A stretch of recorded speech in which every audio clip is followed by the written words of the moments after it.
And a Flash Wolves win would really make an interesting Group A, because then you'd have 3 teams tied at 1 and 2.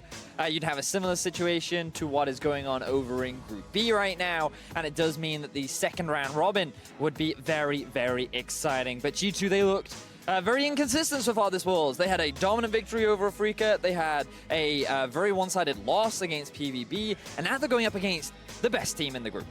Well, let's see how they go about doing it. First off, they're going to go ahead and ban Kai'Sa. They looked at the stats put up by Betty last time, saying, this is one of the strongest champions in the game, and he knows how to play it really well. We better remove that. Good choice from G2 Esports. They're also going to take out Talia and Urgot, while Flash Wolves ban out the Alistar, and they pay respects to Hjarnan. You pay the G2 tax against G2, you ban the Dinger. So what are they going to... Wow, instant first pick Akali. That is quite a bold move. Now, the big thing about Akali is in recent weeks, many teams have come up with strategies to counter it. We saw Schalke over in Europe having an answer to it. We've seen teams all across the world have an answer to it. And things like Lissandra, things like LeBlanc, heavy CC compositions have often been considered really strong answers to her. But the thing about G2 is they can flex her to both top and mid, depending on what matchup they get given. And you can see the stats on your screen. She is banned in over half the games, picked in a few, and wins very little so far. That is actually one of the interesting things about a champion that's banned most of the time, is then when it does get picked, your players don't actually practice it that much because they just assume a ban, and sometimes it doesn't have the effect you would like. But it's going to be Xayah and Gragas picked up for the Flash Wolves. G2 locking in the Tahm Kench. These are just Yasuo teases back and forth. Don't get excited, Twitch chat. But of course, it's the hover for the Rise episode, rather. Right. You have to do it. You have to do it. You have to pay homage to the music video. It's very important, but Jhin Tahm Kench in the bot lane for G2. This is definitely a comfort pick. He was often put on Tahm Kench duty very regularly during the regular season, just because it can offer a safe bot side of the map. And Hjarnan's Jhin is one of his best performing champions. It offers good wave clear, he performs well in team fights, and he was the guy that carried them in Game 4 versus Infinity with this champion. Yeah, the Tahm Kench, with this Tahm Kench in the series that they had to play to get out of play-ins, he was straight up 1v9 in some of those fights. Like, this man kept people going when it looked like they should not have been going any longer. I look forward to seeing him on the champion here again today. As Sion is locked in for the Flash Wolves, we know that can go into either solo lane. We'll see what they end up deciding to do with it, as in the second part of the bans, Olaf is ban number 1. They know that that is a comfort pick for Jankos. Now remember that Maple has played a lot of Sion in mid, as we were talking about, that it is very flexible in where it can choose to go. But Flash Wolves have a very meaty frontline right now, and an AD carry that has really good self-peel. So you look at this Akali pick and you're wondering, how many targets do you have right now? It can be rather difficult, especially with things like Braum still up and available. There's more than enough peel available to make this Akali's life extremely difficult in the ensuing team fights. And the interesting thing here is, with the Kai'Sa banned away and with Xayah picked by the Flash Wolves, those two champions have so many more plays than anything else on AD carry during main stage Worlds so far. It's 14 for Kai'Sa, 10 for Xayah. Third place is Varus at 4. Yes. That's significantly further down. So they're knocking G2 a step down on that tier list. As now with the bans completed, Lissandra and Rakan banned out by G2. Final ban for Flash Wolves is the Irelia that we've seen wreak so much havoc. Did manage to go beyond a 90% win rate with Afrika Freaks finding themselves the win in the previous game. And it looks like Braum is the pick here for the Flash Wolves. So we talked about the Braum, and now look at how much more of a front line the Flash Wolves have. Gragas disengage with the ultimate. You have the tanky Sion and the Braum. The fact that Xayah can self-peel. It's going to be really difficult for Perkz or Wonder to find picks or assassinations with this Akali. But G2, they're just going for a full-on dive comp. They have the Nocturne in here. They have the potential Tahm Kench flank. They have the Akali dive. They're saying, let's just try and kill Betty. Are they going to play Vayne mid? Nah, dude, don't trust it. It's just the hovers. Okay, all right. I didn't want to believe. It is going to be Camille locked in instead, likely seeing that one go into the top side there with the Akali in the mid lane. But the thing is here for G2 is they're kind of picking the Camille as a form of answer to the Sion, but Sion can be put in both mid and top. Now, Flash Wolves may just go for a more standard counterpick to the Akali, which is often considered to be the Galio, but blind picking this Camille could be dangerous. You now have a bunch of divers and people who strictly want to kill the AD carry versus a comp that I would like to now dub Betty and Meatballs. Betty and Meatballs. Because all of these dudes are going to be just this impenetrable fortress protecting this AD carry. It's so good from the side of Flash Wolves how they saw the very early Akali and have said, oh, you want to kill us? No, no, no, no, no. Galio, Gragas, Sion, Braum. Good luck getting through that. The Afrika Freaks tried to, and they failed. And a large part of that was because they were not active enough in the early game. And that is where our attention turns to Jankos. Yes, the man sir. that has been inconsistent so far in the group stages of Worlds. He has to get G2 ahead in the early game, either in the mid lane or in the top lane, ideally in both, if G2 want to stand a chance against this juggernaut of a composition that Flash Wolves have drafted for themselves. I mean, the whole split has just seemed to be inconsistent for G2 throughout the regular season, then into the postseason, and now even into Worlds. We saw them have a bit of a shaky play-ins. They come into Worlds, they beat a Freak, everybody's like, no way, man, G2's back. This is the G2 everybody was hoping for. And then they lose to Fongbu Buffalo, and we're right back on the shaky train. The team has got to find that level of solid mental state and good play to make things happen. And I agree, I think so much of it is going to be on Jankos here to allow this team to get themselves going and get to a point where the dive can get through this wall that has been drafted by the Flash Wolves. And here we go. Flash Wolves 2-0 in the group so far. With a win here, they cement their position at the top of the group with a 3-0, and they will force a three-way setup between the other three teams, between G2, Afrika, and PVB. Want to point out a couple of things here real quick in terms of just the keystones and summoner spells. Wonder going Kleptomancy on the Camille, Hanabi going Glacial Augment on the Scion, and Teleport on Hjarnan as opposed to the two combat summoner spells on the side of the Flash Wolves. Of course, Sword Art having Guardian means he won't be able to trade that Ignite out for anything else. As Muujin says, all right, you want to hit me, I'll just have a dance. Gets kicked in the butt for his troubles. We're going to have more level 1 action here. Sword Art takes a couple hits there from Perks, gets himself away, and at least it's not just standing on the lines of scrimmage. Everybody's getting into a little bit of a tussle. So, let's talk about some of these keystones. There's a Kleptomancy onto Wonder right now. You would imagine that he's not expecting to hard win the lane during the early stages because he doesn't have the wave clear that a Scion will have. So, in my head, his goal here is to just use the W and perhaps use the hook shot and every kind of small window that he has to just get a bit of poke down, get a bit of damage down, and just increase that gold generation. Because when you're going up against a tank, you're not expecting to lose the lane, but if you can get to those item spikes sooner, then maybe you can look to force fights. Maybe you can look for a couple more kills in the early stages. So I think that his choice of summoner spell is very much, let's just maximize our gold influx by utilizing the fact that Hanabi just wants to wave. And you can see Hanabi already getting into it here in the top lane early on. The Scion, one of those guys that once he gets the defensive itemization going, it is very hard to deal with him.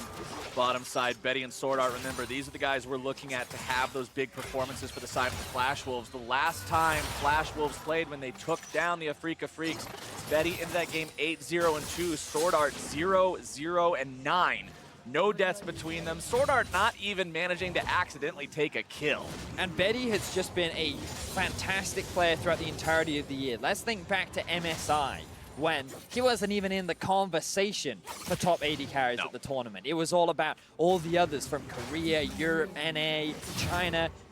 It was Betty that was kind of left out. But then he came into that tournament and he exceeded all expectations. He was one of the best performing AD carries. He comes into the World Championship after a fantastic regular season, and this team just plays around him. We've seen so many ganks being thrown towards the bot side of the map. We've seen Scion roams from Maple. We've now got a Galio in this game. We've got a team composition built around this star AD carry from the LMS, and I'm really excited to see what he can do in this game because a strong performance from him once again could result in a 3-0 Flash Wolves in the first week of the group stages. Almost feels like the second coming of Uzi, the way that sometimes RNG will go all in and just strictly and only play around him. Well, Flash Wolves are putting everything in the Betty basket this time around as Perks will shove in the mid lane there, has early control over that wave. And like you mentioned as we were loading into the game, when you've got a composition with champions like Nocturne, like Camille, like Akali, these snowbally, divey champions, you've got to get off to a good early game, because if Flash Wolves get ahead, if they're able to itemize defensively, there is no way the G2 composition is going to be able to deal with those. Jhin is not traditionally one of the AD carries that you think of as a tank buster. True. And I think that G2 is not set up to deal with this Flash Wolves composition from any sort of a measurable depth. But what G2 do have is a strong 1-3-1.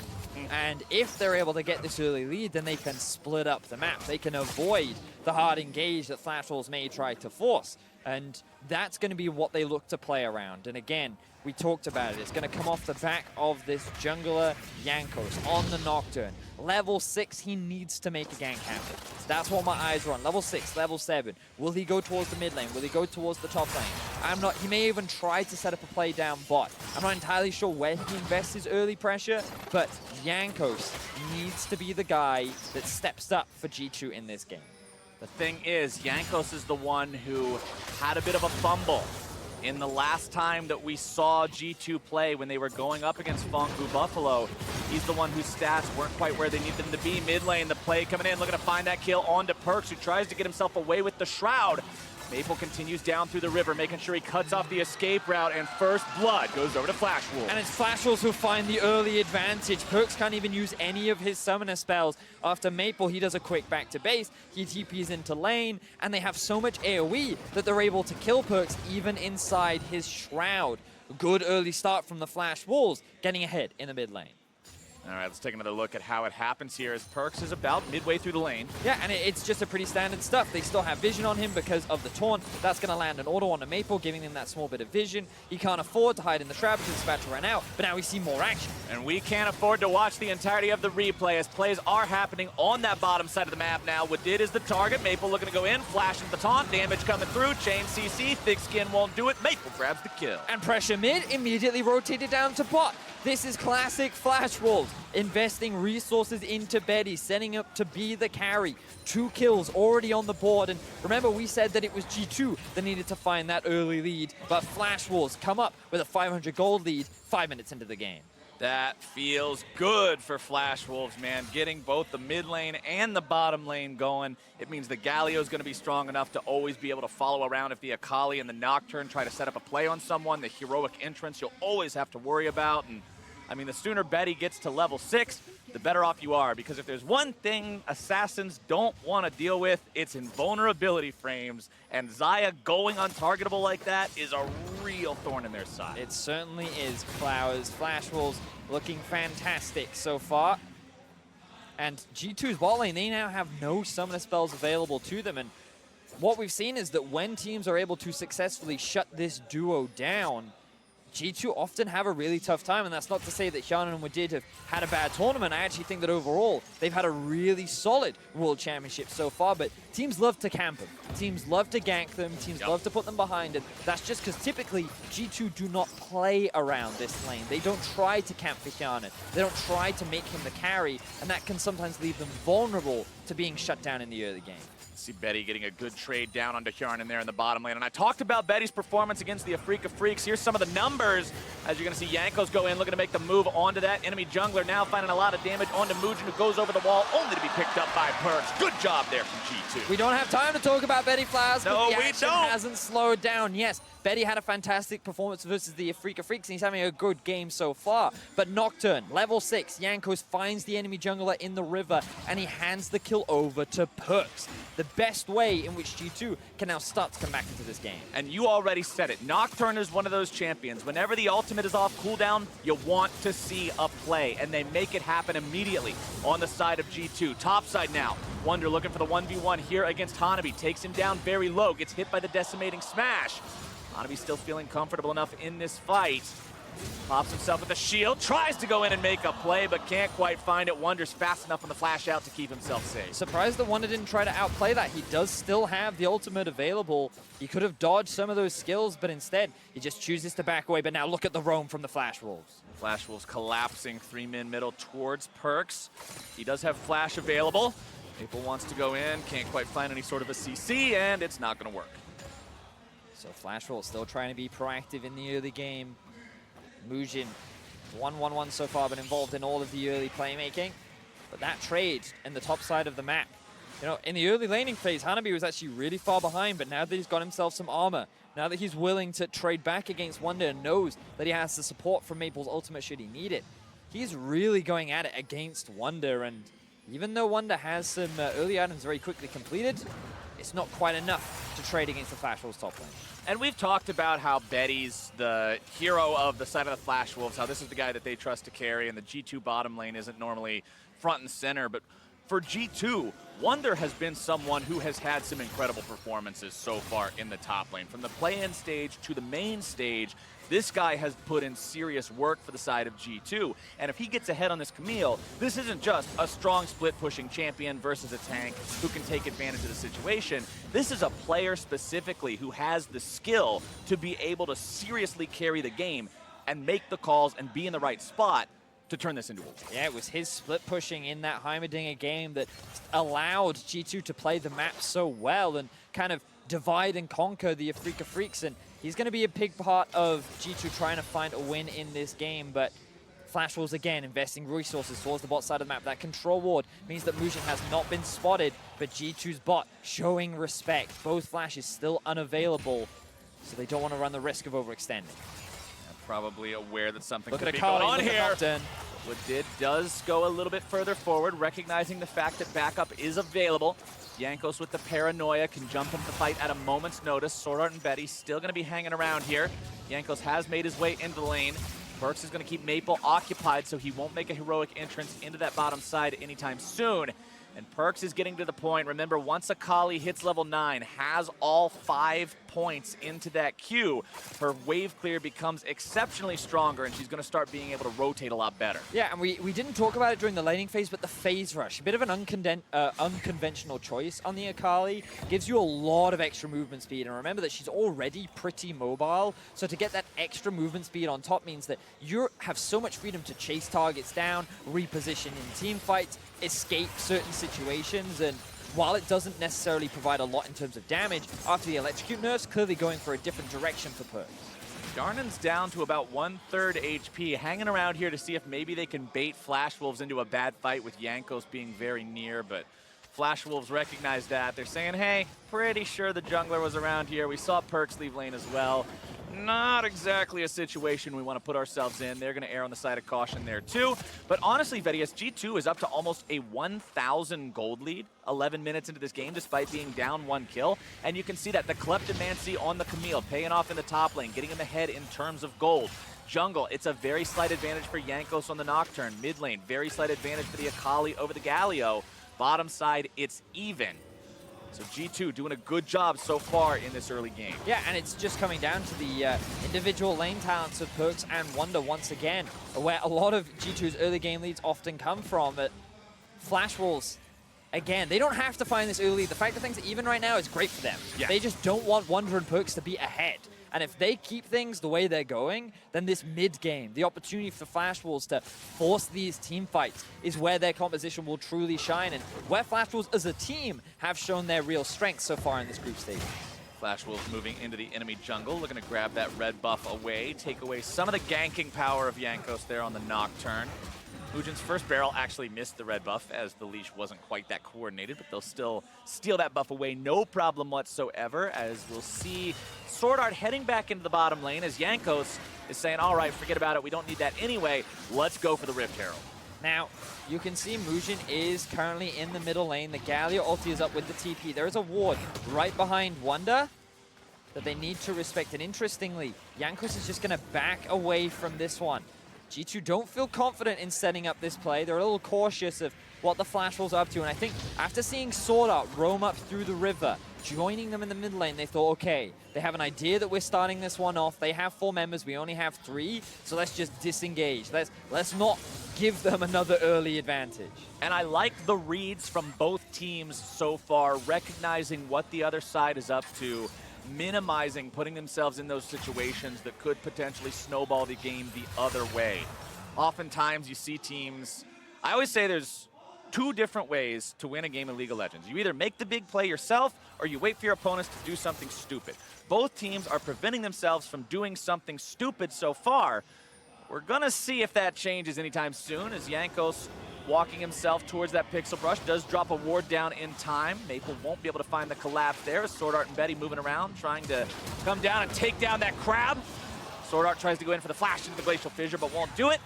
And the crab gets spit out into the jungle. So that was multiple steps happening kind of all at once, where G2 gets spotted thanks to the vision that Flash Wolves had invested towards the bot side of the map. They saw him coming through the river, and they can see the Akali roaming down as well. Jankos also has his ultimate, so he felt safe moving into the river. He thought that Flash Wolves couldn't try and set anything up, but Maple was very subtly moving out of the mid lane, ready to throw his ultimate down towards the bot side of the map for a counter. And this is the thing that Jankos is also constantly thinking about. Where is Maple? Can he respond? Can he stop my ganks? And it's hard right now for Jankos. We saw one successful gank so far in the early game, but outside of that, he's just showing so much respect to the Flash Wolves mid laner that we're yet to see another play from him.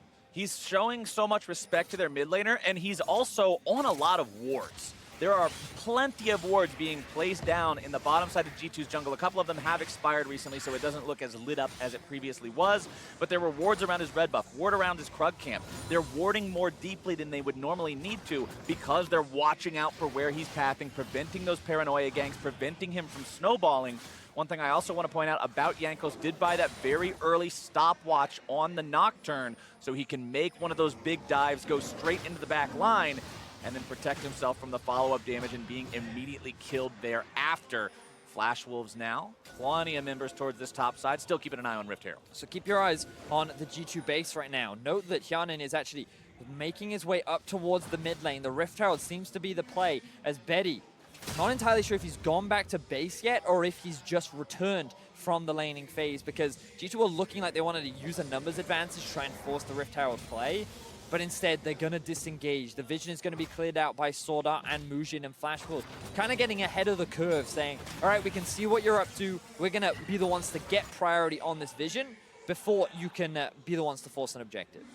And they might be getting priority over vision, but it's still G2 that has almost a 1,500 gold lead. You talked about how these solos were building leads for themselves, Vedius, but even in the jungle and in the bottom lane now, advantages are going the way of G2, which is impressive when we were talking about Betty being as good as he was. Now, granted, Frost did mention on the desk, Betty does have a pretty poor CSD. It is one of the elements that he falls behind in. He's not this big lane bully. He's more of a team fight 80 carry. That's where he shines. So we'll see if that reigns true as we get further and further towards the mid game. It is 16 minutes in now.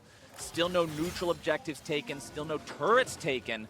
Honestly, there's not been any of those started up just yet until that Gragas barrel will aggro the Ocean Drake here. No 4-minute Drake this time around. A little bit slower, but with Did placing the ward over the wall, does see what the Flash Wolves are up to if G2 wants to fight for this. Ooh, Did. He's going to take a bit of poke damage here from the Flash Wolves duo. I feel like G2 will just have to concede this Drake, but remember again, we want to backtrack to these win conditions of the two teams. G2, very solid 1-3-1. Ooh, a casualty in the bot lane. Well, here we go, going right after the Braum. Not worried about the Xayah, recognizing she's able to get away. Jankos going into the stasis. Sword Art's going to be taken down. Yarnan grabbing the first kill with Did, trying to gobble up his jungler, keep him safe. Heroic entrance coming in. Flash Wolves can't find anybody in return. They've lost their support for nothing. And G2 find themselves a pick with nothing going down towards the side of Flash Wolves. These are the kind of early game plays they need to make happen. Sword Art, he did not have his flash from the pick that he tried to find in the river. Remember when Jankos was kind of caught out in that river section after he'd been spotted out by all that vision, Sword Art made that flash play, but it didn't result in anything. And this means that from the darkness, Jankos was able to show up, and when they're combined CC, remember, Galio cannot ulti in this situation. The darkness does not allow him to arrive towards the bot side of the map unless he has direct vision of the Braum, which means that he arrives far too late. G2 are already on the disengage. Both top laners throw their TP out just for safety. But Flash Wolves, they lose another kill. Well done by G2, making that one happen there and getting everybody else out okay. Top lane turret on the side of the Flash Wolves nearly taken down here. I believe that is the lowest health turret on the map right now. As Perks and Maple, you can see there in the mid lane, both level 12. Perks with the Gunblade completed. This item's always kind of an anomaly to me because it's not good on a majority of the champions in League of Legends, but the ones that it's good on, it is necessary on. Really Akali, good. Katarina, champions like that. it just makes the champion so much more effective once it's completed. And with Perks having that, it means that Betty does need to be protected at all times. If Perks has even a moment of exposure onto him, he can burst him down. So G2 right now, in a pretty healthy gold lead. They've swapped the lanes up because they want to play towards Rift Herald. There's no Drake on the board. And they're the ones with full river control right now. They have lit up the top side of the map so that they're the ones that can constantly have that priority, force Flash Wolves to move into darkness and run the risk of getting picked off. But Jankos is actually on the bot side of the map. He does have his ulti, and he may have been looking for a pick onto Hanabi, but he isn't able to find it. Hanabi showing that respect, being very aware that Wonder right now has a lot of damage with both the Tiamat and the Trinity Force being completed. Tiamat, Trinity Force has free boots as well from the Inspiration Mastery. Bottom side, here comes the dive. Nocturne going in. Yanko's looking to make this one happen. Out he goes, but he's stopped by the Hextech Ultimatum. Kill picked up by G2. And now Flash Wolves, they're looking for a dive up towards the top side of the map. At the very least, they want to be able to trade towers, but it is G2 that will secure first Tower Blood. They'll give all the gold over to Wonder, and it is now 3 kills to 2 in favor of G2. Jankos showing up much more than he did against PVB. I want to see a police officer Camille skin now where the edges of Hextech Ultimatum are spike strips for the road. Because Scion tried to get away there, and they just completely popped his wheels. No way out of that one. It's kill number 3 for G2. Flash Wolves will get themselves a turret to equalize that count there in the top side, but they're still down 3,000 gold, and the mid game is going G2's way. And note that the Rift Herald didn't go to either side as well. Even though G2 spent all these resources down towards the bottom side of the map, the best that Flash Wolves could get was just a trade in towers. And this was just more than enough damage between the two. The true damage combined with the amount of lockdown. Unfortunately, Jankos tried to flash in front to get in the way, but then he wasn't in time, so Wonder had to flash, use the ulti as well, but they do find that kill now. The problem is the kill went onto Jankos, and ideally you want it onto your Camille, but still, Duskblade has now been picked up. The upgraded Titanic Hydra is working its way for Wonder. Things are going in favor of G2 right now with a 3,500 gold lead. They need to keep this pressure up because, again, you're kind of looking at that ticking time bomb, that 5v5 comp from the Flash Wolves. If they ever find that fight, things could look very dire for G2.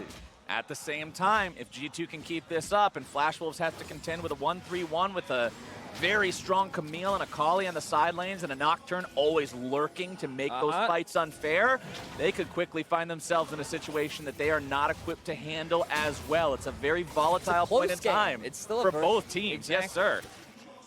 And that's what makes it so fun to watch, is these moments could be very pivotal here. Any big play coming out from either side could determine the tempo of things for a good ways to come.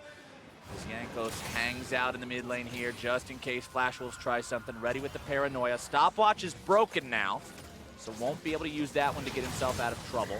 Tier 1 turret still under siege there by the Flash Wolves. Look at the collapse coming in from Wonder. Hanabi is also here, but all 5 members of Flash Wolves, they noted that Wonder was pushing in bot, Perks was pushing in top, no teleport on the Akali either. Flash Wolves felt that considering how beefy our frontline is, we could even run the risk of diving this G2 duo, and that can convert into a tower as well. So I think G2 will probably have to concede this. But for now, they're holding on. More damage coming out from Betty, who does get rooted up there. They saw Perks leave the top side, so they wanted to back up there, be prepared for that one. Meanwhile, Wonder just continues putting the damage into this bottom lane tier 2. Perks will do the same into the top lane tier 1. And that is going to be the second turret falling now. G2, money in their pockets for that one. Yeah, here's the 1-3-1 coming out from G2. They have a strong enough early lead that they are threatening in a side lane. Flash Wolves trying their best to just group up and siege, and G2, they're not taking the bait. They're not getting baited into this fight, and while the Dragon will be up, G2 will likely have to concede it. It will allow them to go back to base, spend more of their gold. But it's still a very tense game between the two teams. 5,000 gold is the gold advantage for G2 right now. A lot of that is coming off the back of the Kleptomancy, but also the tower advantage, the kill advantage, the CS advantage. G2 looking good so far in this early game. Steric's gauge for Camille means that when she goes in, she's not nearly as worried about getting immediately blown up either. Adds extra kick to the damage as well as providing the shield. Fantastic item for the champion overall. As Wander's going to look to make yet another play onto Hanabi, who can't get himself out. It's ult for ult once more. And what is a party without some guests? Vedius G2 bring all the boys down into the bottom lane.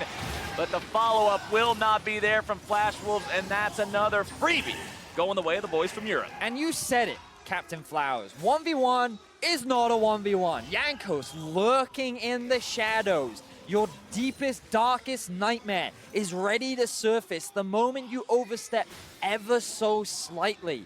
And Hanabi wasn't even that overextended. He was just kind of walking towards the minion wave, but the long range from Wonder's E, combined with the high mobility of the Akali, combined with the intense range of a Nocturne's ultimate, mean that G2 find a pick. Maple can't ulti in to save him. The rest of the team try to do what they can, but Flash Wolves, their map is being split apart, and G2 are playing this 1-3-1 excellently. And we said that Jankos didn't have a great game. The last time that G2 played, he was the one who really had some bad moments. He got first blooded. G2 lost control of that game very early. Only part of 40% of the team's overall kills, but this time around, 100% kill participation. No deaths so far. Right place, right time. Jankos seems to have found his element here again. And I'm glad that he was able to brush that initial loss off. He is the kind of player that he takes a lot of responsibility on himself. He is the kind of guy that will feel that he's let the team down and will want to make up for it. And that loss could have affected him, but in today's game, he's looking good. Now, just because Flash Wolves are being divided up doesn't mean that the game is all over for them yet. We talked about it. Their 5v5 is still exceptionally strong. They just need to get into a position to force something like the Baron, force a tower, just force that 5v5 where they can take advantage of their meatball composition that they do have, all this beef that they have available to them to protect Betty, to allow him to just shred through all the carries on G2, is what they want to make happen. I think G2 is going vegetarian this game, Vedius, because they don't want anything to do with those meatballs. They're keeping everybody separated, doing a great job in the split push game so far. Betty in the mid lane continuing to just try to apply some pressure, but G2 doesn't seem fazed by it. They're hanging on. They've still got that tier 1 turret standing despite how much we've seen Flash Wolves hanging around this part of the map. Yeah, and now the gold lead is extended to 6,000. Wonder secures another tower in the top lane. He's extended his farm advantage to 80 right now in the 1v1. And while Flash Wolves started off strong, they found 2 early kills. They'll get themselves another tower. This gold lead is kind of snowballing out of control, and you then have to ask the question, at what point is G2's gold lead big enough that they could just straight up win the 5v5? Right. You know, like, if you have a full item over your opponent, regardless of your composition, we will kill you, right? And your Akali, like, sure, typically she's not great against the front line, but if she gets herself a death cap or a spellbinder, are you really going to have enough resistances to mitigate that burst? Can you really stop the 4th crit of the Jhin once he gets his Infinity Edge? These are the kind of questions the Flash Wolves have to be asking themselves as we progress later into this game. And look at the defensive options coming out from G2. I already mentioned the Asterix on the Camille. BF Sword in the inventory of Jankos tells me he's going for a Guardian Angel, so he can go in, turn himself into that dive bomb, come back to life afterwards. Stopwatch still ready to go in the inventory of perks.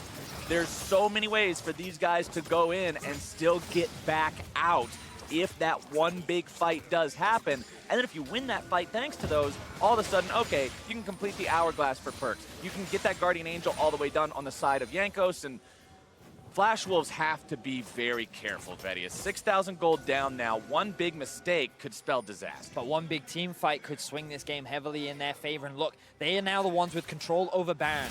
They are able to get to mid lane first. And this is where we get to see a kind of repeat of a Freak of Freaks versus G2 when Wonder was sitting off on a side lane. He was forcing a Freaker to make a decision, and now Flash Wolves are in that same spot. Do they commit to the Baron, try and force Wonder to TP in, or do they try and turn and fight and kill the rest of G2 before Wonder can clear out the base of the Flash Wolves? Wonder sieging up in that bottom side yet again. 3 items completed for Hjarnan. Has the Infinity Edge, Rapid Fire, and the Storm Razor over on the side of Betty. It's 2 completed big items and what I'll call a bougie garage sale Control Ward, Hex Drinker, BF Sword. None of those items are little cheapies, but at the same time, they're not completed. Now, the thing is, the gold between the two AD carries is pretty much identical outside of 200 or so, and Betty decided to go for the defensive option rather than just finishing off his Infinity Edge, and you have to bring into question why he did that. He is showing too much respect, I believe, to Perkz, and he believes that Perkz' ability to get onto the backline and potentially execute him is so strong that he has to build this Hex Drinker. But you look at this front line that he has around him, you look at the team that's been built to protect him, and you have to bring into question, like, why doesn't he just trust them to protect him while he is then the damage dealer for the squad? Garnon in some trouble here, maybe. Gets himself away. Flash out from Wadid to stay safe there as well. So Flash Wolves grab themselves a summoner spell from the side of G2. But the question is, what do you make of that? You've now got 5 minutes where Wadid has no flash. The Kinch can be punished. Hanabi coming back into that bottom lane. But look at the damage from Wunder. This is Trinity Force Camille. She does so much work to the turret. It's not even a concern. It's already taken down to about 10%. And he's just proxying the farm in the base. He is making fun of this Flash Wolves roster. So many members are trying to collapse. G2 started the Baron. Wunder doing split push things once again. Wunder, I already talked about this guy doing so much work for G2 so far at Worlds. And he's doing it here again, Betty, as Tier 3 turret falls in the bottom lane as G2 are really making life hard for this so far undefeated Flash Wolves. Hanabi about to fall in the 1v1, saved by his mid laner, but that's a big resource down in the Galio ultimate. And you want to, like, give props to Wunder, but this is such a beautiful team effort because the coordination from G2, the restraint, the patience, is what's so vital here to allow Wunder to do this. They started the Baron. If they didn't start that, he could not have committed to the base as much as he had. They then disengaged the moment they saw Mujin on the map. The moment he was behind that Baron pit, G2 disengaged. Why? Because then they know Flash Wolves is all there to contest, and that means that Wunder's left in the 1 versus 1. Flash Wolves getting dragged left, right, and that is how you need to play this 1-3-1. Don't get baited into the fight so that you can utilize your split pushes. And Flowers, again, the goal league is now 7,000. It's just getting bigger and bigger and bigger. Look at how well G2 is doing this. Go back to what I said earlier. You win League of Legends by either making the big play or not doing something stupid. And G2 have avoided putting themselves in a spot where they're playing Flash Wolves game. They aren't allowing Flash Wolves to make them make a bad decision. And now Flash Wolves are daring to change that. They're saying we cannot sit back any longer. We must force a big fight, and we will force it here in the Baron pit. Hanabi on the front line. Betty and the rest of the Flash Wolves taking the Baron down now to about 1/3 HP. Hanabi still trying to run interference. Jankos wants to go in. If he steals this away, it's going to be massive. Red team has slain Baron Nashor, secured by the Flash Wolves, but at what cost? Wunder's taking down the base. He's on to Nexus turret number 2. He's got the cannon minions. G2 just needs to stop the backs.